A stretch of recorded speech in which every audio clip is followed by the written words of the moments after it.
Hey everyone, and today we're looking at the MacBook Pro as well as the Dell XPS to find out which is the best option for you if you're in the market for a new laptop.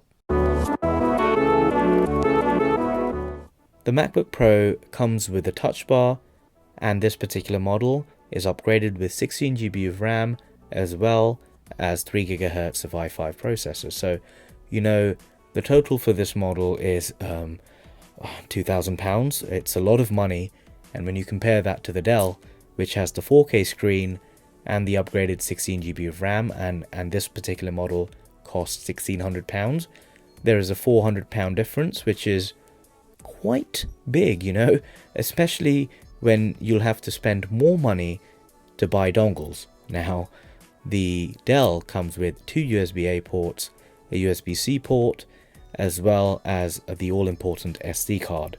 And then when you compare that to the MacBook, which is just a joke, because it comes with four USB-C ports and no SD card. I mean, this is probably where I have an issue, because if they'd put in an SD card, I would have forgiven them and made all the great comments, and so would everyone else, saying, yeah, we're going to move to the future. But the fact that there is no SD card is just a bummer, and I just can't forgive them for that. I mean, it's just a mistake, and yeah, that's the port situation on these laptops. The keyboard on the Dell and the MacBook Pro both have backlight keys as well as the chiclet style keyboard. Now, they've both gone for a slightly different approach. The Dell keyboard is very much in the veins of the old school MacBook Pro keyboards. Compare that to the MacBook Pro, which has a new butterfly mechanism and a very shallow travel. You're going to get different experiences. I would recommend to try them both out because they are very different. I mean, it took me a little while to get used to the MacBook Pro keyboard, but now I really love it. I love the tactile feel that you get when you type and just bash the keyboard. So I personally prefer the new MacBook Pro keyboard, but there are a lot of people who don't like it, so I would go out and try them and see which one you like, and that is the most important thing. It's about you and what you like.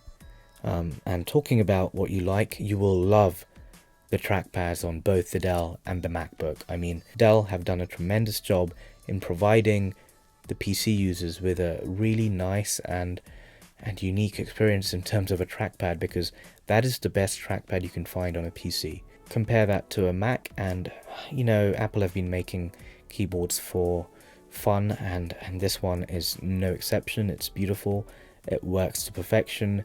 One issue I have is sometimes the palm rejection doesn't work as well as it could, but I think that's a software issue, and I'm sure they'll solve that in the future. Displays on both of the laptops are just amazing. This is the Dell display, and it's a 4K display. It has really deep blacks, beautiful saturation, and compare that to the MacBook, which has a Retina screen, and again, slightly more saturated, I feel. I think the Dell has slightly more natural colors. This is a slight comparison between the two. I personally gravitate towards the Dell, and one of the main reasons probably is the edge-to-edge display. I just love it. I think it's beautiful, and it works really well.